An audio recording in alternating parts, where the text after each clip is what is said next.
నమస్కారం మహేష్ గారు. Good afternoon sir. Doctor V N Aditya గారు, congratulation sir for your doctor. Thank you so నాకు much Mahesh గారు. ఇవాళ ఫస్ట్ టైం కలుస్తున్నాం సార్ మనం కూడా. మిమ్మల్ని చాలా బాగా ఫాలో అవుతాను. Thank you so much. Thank you. It's pleasure to meet you sir. Serious. ఇవాళ యాక్చువల్లీ ఈ రోజు ఈ సినిమాకి సంబంధించి నాది రెండో ఇంటర్వ్యూ. ఓకే.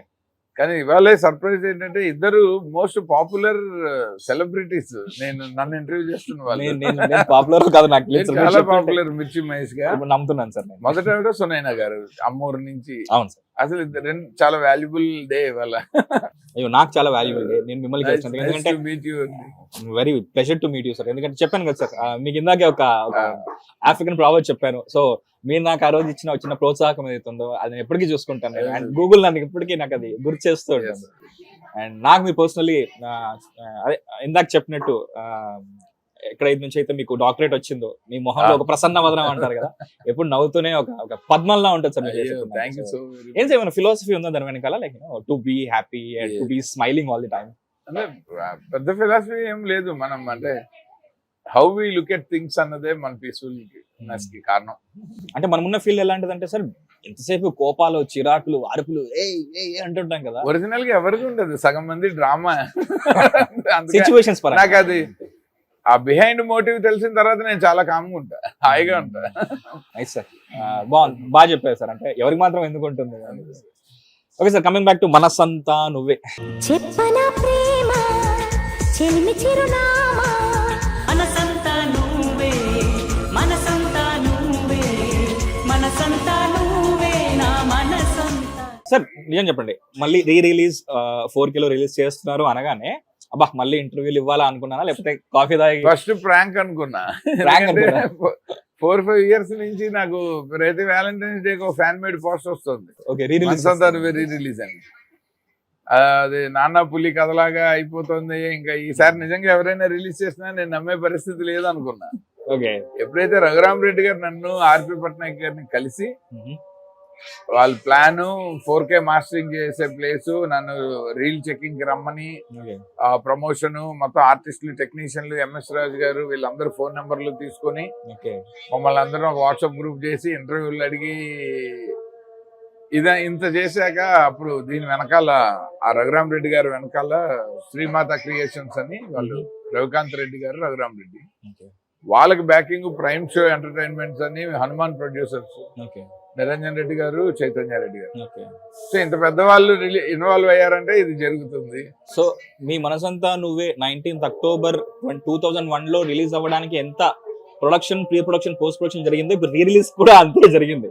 సో ఇప్పుడు మీకు నమ్మకం కుదిరింది ఆ వెనకాల ఇంజనీరింగ్ అంతా ఓకే ఈసారి నిజంగానే జరగబోతుందని? నా లైఫ్ లో ఒకటి చెప్తా, సినిమా తీద్దామని నాకు డబ్బులు ఇచ్చిన ప్రొడ్యూసర్ని నేను ఎప్పుడు నమ్మలే. ఓకే. ఎందుకంటే నాకు ఇచ్చి తర్వాత ఆపేయచ్చు, సినిమా జరగకపోవచ్చు, అలాంటి సంఘటనలు జరిగాయి. అదే నాతో సినిమా తీద్దామని నేను చెప్పంగానే రైటర్కి డబ్బులు ఇచ్చి ఆర్టిస్టులకి డబ్బులు ఇస్తే ఆ సినిమా జరుగుతుందని నమ్మాను. అలాగే జరుగుతుంది. సో ఇదొక పారామీటర్ సార్. రీసెంట్లీ నేను ఎక్కడ కూడా విన్నాను, చాలా మంది ఎన్ఆర్ఐ ప్రొడ్యూసర్స్ వీళ్ళు వస్తారు, లేకపోతే రియల్ ఎస్టేట్ డబ్బులు వచ్చేసిన వాళ్ళు ఉంటారు కదా సార్, వచ్చి తమ్ముడు ఏం చేస్తున్నావు, నీకు సినిమాలో ఇంట్రెస్ట్ కదా, సరే కూర్చుందాం అని చెప్పేసి అంటారు. ఏది ఖర్చు చెప్పు అంటారు. మనం నీటికి వెళ్ళి కాఫీలు పెట్టుకుని 2 గంటలు చెప్తాం సార్, సార్ ఇది ఇది అని చెప్పేసి నేను ఇంత సినిమాలో రవితేజలా చెప్తాం, బాగుందమ్మా చేద్దాం అంటారు. ఇక్కడ లిట్మస్ టెస్ట్ ఉన్నట్టు ఉంటుంది కదా సార్. ఏంటంటే ఫస్ట్ మీరు అడగాల్సింది ఎవరైతే కథ చెప్తారో డైరెక్టర్, ఓకే సార్ చేద్దాం, ముందు ఆఫీస్ తీయండి అనాలంట సార్. సో మీరు చెప్పినట్టు ఓకే స్పెండ్ మొదలైతే తప్ప నమ్మకం కుదరదు. మనకి డబ్బులు ఇస్తే జరగదు, మనకి ఎప్పుడైనా ఆపేయచ్చు. అదే సార్, అనుకున్నది కాదు సినిమా, తీసింది కాదు సినిమా, రాసింది కాదు సినిమా, రిలీజ్ అయ్యింది సినిమా, ఇప్పుడు బిజినెస్ అయింది సినిమా. సూపర్. ఓ బాగా చెప్పాను కదా, బ్రహ్మాండ మంచి ఫ్లోర్ వచ్చి. సరే సార్, ప్రీ ప్రొడక్షన్ గురించి ఎలాగో మాట్లాడుకుంటాం కాబట్టి ఐ ఆల్వేస్ బిలీవ్ లైక్ ఏదో పాప్కార్న్ లాగా 2 minutes లో రెడీ అవ్వదు, లేకపోతే ఏదో ఉల్క ఊడిపడినట్టు అలా పడదు. ఇప్పుడు ఇలా 25 years తర్వాత కూడా మనసంతా నువ్వే రీ రిలీజ్ సెలబ్రేట్ చేసుకుంటాం అంటే దాని వెనకాల ఎంతో మ్యాజిక్ జరిగింది. మీరు శ్రీకృష్ణార్జున విజయంకి పనిచేసిన తర్వాత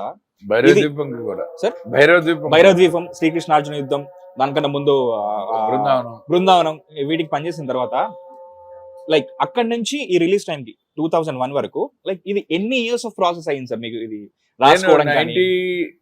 మనసంతా నువ్వే నేను అన్ని సంవత్సరాలు ఏ సినిమా రాయలే. ఓకే. ఎందుకంటే నేను ఒక్కసారి ఎగ్జైట్ అయ్యి రాసేస్తే అది వెంటనే తీసేస్తా. ఓకే. ప్రొడ్యూసర్ ఉన్నా లేకపోయినా డబ్బులు పెట్టి నేను ఎక్కువ నాకు ఎప్పుడు నేను ఏం నమ్ముతానంటే ఆడిటోరియంకి నేను ఇప్పుడు ఇవాళ రాసిందే నా ఇమీడియట్ సినిమా అవ్వాలి. నేను ఎప్పుడో రాసింది ఇప్పటిదాకా తీయలేదు. నా ప్రాక్టీస్ కోసం రాసుకున్న స్క్రిప్ట్లు ఉంటాయి. మా రెండో అన్నయ్య వాటిని నా ర్యాక్ లో చూసి తీయని కథలను పెట్టరా అంటాడు. తీయని కథలు ఓకే, రెండు అర్థాలు స్లాష్ స్వీట్ స్టోరీస్ అని కానీ లేదా సినిమాలుగా తీయని కథలు అని కానీ. ఇంగ్లీష్ లో తెలియ బాగుంది సార్. అదే రెండు అర్థాలు ఉంటాయి కాబట్టి ఎవరికి ఎలా అర్థం కావాలో అలాగే అర్థం. తీయని కథలు. మీ అన్నయ్య గారు మంచి హాస్యం ఉంది సార్. మా ఇంట్లో అందరిలోనూ. మాది గోదావరి జిల్లా కదా, ప్రాపర్ ఏలూరు కదా సార్. ఏలూరు నేను పుట్టింది. Father east Godavari, mother west Godavari. అందుకని మాకు ఉభయ గోదావరి జిల్లాల నుంచి ఉభయ గోదావరి జిల్లాలు by product, collaboration product. So తీయని కథలను పెట్టమని అలా పెట్టు. అలా నేను ఇప్పుడు రాస్తే మనసంతా నువ్వే కూడా అప్పటికి నేను ఇండస్ట్రీలో నా మొదటి సినిమాగా నేను ట్రై చేస్తున్న సినిమా ఇది కాదు. ఓకే, ఆ కథే ఇది కాదు. నాకు డౌట్ ఉండింది సార్. ఎంఎస్ రాజు గారితో కలిసి పరచూరి వెంకటేశ్వరరావు గారిని పెట్టుకుని మేము మాటల్లో డెవలప్ చేసుకుని తీసిన సినిమా మనసంతన్నది. It was not planned, it was manifested. ఎంత బాగా చెప్పారు సార్. It was not planned, it was manifested. నాకు ఈ డౌట్ ఎందుకు వచ్చిందంటే సార్, సంగీతం శ్రీనివాస్ గారి దగ్గర పనిచేశారు మీరు. భైరవ దీపం యూనో అనదర్ లెవెల్ ఫిల్మ్ అది. లైక్ దాని గ్రాండ్యూర్ వేరు. శ్రీకృష్ణార్జున విజయం కూడా దాని గ్రాండ్యూర్ వేరు. ఇప్పుడు మామూలుగా శంకర్ దగ్గర పనిచేసిన అట్లీ ఒక గ్రాండ్ ఫిల్మ్స్ ప్లాన్ చేసినట్టు మీకు ఉంటుంది. నేను ఆ స్కేల్ చూసిన తర్వాత నేను ఆబ్వియస్లీ అలాగే ప్లాన్ చేస్తాను. బట్ డెబ్యూకి అలాంటి ప్రొడ్యూసర్ దొరకపోవచ్చు. సో అందుకే ఏమన్నా లవ్ స్టోరీ తీసారేమో అనుకో. డెబ్యూకి నాకు ఇండస్ట్రీలో టాప్. పెద్ద పెద్ద సినిమాలకి ఖర్చు పెట్టి డబ్బులు వచ్చినా రాకపోయినా ఇంకో పెద్ద సినిమా తీసినంత పెద్ద ప్రొడ్యూసర్ నాకు ఎంఎస్ రాజు గారు. అవును, ఆయనకి కథా కంటెంట్ మీద గ్రిప్ వస్తే ఆయన అంటే ఖర్చుకి ఏ మాత్రం వెనకాడకుండా భార్యమెల్లో మంగళసూత్రాలు కూడా పెట్టి మరీ హిట్ కొట్టిన హిస్టరీ ఉన్న పెద్ద ప్రొడ్యూసర్. సో అలాంటి ఆయన దొరికినప్పుడు మనం అసలు ఆ బడ్జెట్ ఎకనామిక్స్ అనేది నాకు ఐడియా లేదు. అండ్ నేను అడిగితే ఆయన ఏ హీరోయిన్ ఇచ్చేవాడు. ఆయనే ఆఫర్ చేశాడు మహేష్ బాబుతో సినిమా చేద్దాం, మంచి లవ్ స్టోరీ చేద్దాం, ప్రేమించుకుందాం. పైగా అప్పటికి 2001 లో మురారి వచ్చింది. సో మనం చేద్దాము. అండ్ మహేష్ బాబు డేట్లు చూసిన బిఏ రాజు గారే మాకు కూడా పిఆర్ఓ ఆయన. సో మాకు యాక్సెస్ ఈజీ అయింది. అంత క్రితమే దుర్గా ఆర్ట్స్ కి నేనే మహేష్ బాబుకి, కేఎల్ నారాయణ గారికి, ఎస్ గోపాల్ రెడ్డి గారు నన్ను తీసుకెళ్తే కథ కూడా చెప్పా. సో ఎటు చూసినా అనుకుంటే పవన్ కళ్యాణ్ గారితో నేను చేస్తుండొచ్చు, మహేష్ గారితో చేస్తుండొచ్చు. మన అప్పుడే ఆ టైంలోనే ఇంచుమించుగా ఏంటి ఇంకా నాకు ఆల్రెడీ నేను పనిచేసిన బాలకృష్ణ గారు, చిరంజీవి గారు, నాగార్జున గారు, వెంకటేష్ బాబు నలుగురితో యాక్సెస్ ఉంది. సో వీళ్ళతో ఎవరితో అయినా నేను నా ఫస్ట్ సినిమా డిజైన్ చేయొచ్చు. పైగా అప్పటికి ఇంకా యంగా ఉన్న పవన్ కళ్యాణ్ గారితో ఉంది, మహేష్ బాబు గారితో. సో వీళ్ళు నాకు బాగా పరిచయం ఉన్న వాళ్ళే. కానీ నేను అసలు ఒక ఇమేజ్ ఉన్న హీరో వద్దు నాకు. నా కథలో ఒక క్యారెక్టర్ కావాలి, ఫ్రెష్ గా ఉండాలి. అతని మీద ఏం ఎక్స్పెక్టేషన్ ఉండకూడదు. నేను ఆ క్యారెక్టర్ చచ్చిపోవాలని డిసైడ్ అయితే అతను చచ్చిపోవాలి. మళ్ళీ ఫ్యాన్స్ వచ్చి నన్ను తిట్టకూడదు, మా హీరోని చంపేసాక తమిళ సినిమా లాగా ఉంది అని ముద్ర పడకూడదు. నేను స్క్రిప్ట్ నమ్మ సినిమా చేసి నా అదృష్టాన్ని పరీక్షించుకుందాం ఇండస్ట్రీలో. సో తక్కువ బడ్జెట్ లో ఈ ఇండస్ట్రీలో హిట్ కొట్టడం అంటే ఎక్కువ సంపాదించటము, హిట్ అవ్వటము, పబ్లిక్ లో నుంచి రెవెన్యూ బాగా రావటం కాదు. అసలు ఎగ్జిక్యూషన్ నుంచే the more money you save in the production is more earning. Also